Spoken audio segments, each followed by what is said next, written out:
Plastic સૌથી મોટું દૂષણ છે, પણ આપણે પ્લાસ્ટિક વગર રહી શકતા નથી. એટલે આપણે એવું તો કરવાનું જ કે ઘરેથી કોઈ પણ વસ્તુ લેવા જઈએ તો આપણે આપણી થેલી લઈ જવાની.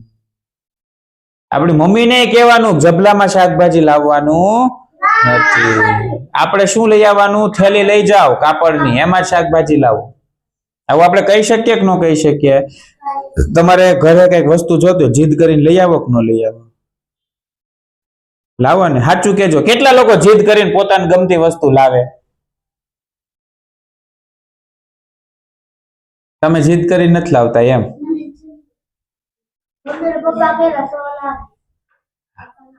તો તમે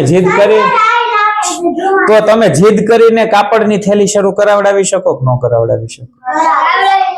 અને જેટલા જીદ નથી કરતા ને એને તેમ કહેવાનું, હું વસ્તુ માંગવાની જીદ કરું છું કોઈ દી, આ તો સારું કામ છે, આ તો કરવું જ પડશે, તો મારી અંદર કૃષ્ણ ભગવાન જન્મ છે એમ કહેવાનું. એટલે આ કરવાનું છે, પાક્કું? હાલો, આ આપણી આજની ભાગવત કથાનો સાર. તો હવે સંદીપભાઈ આપણે પ્રયોગ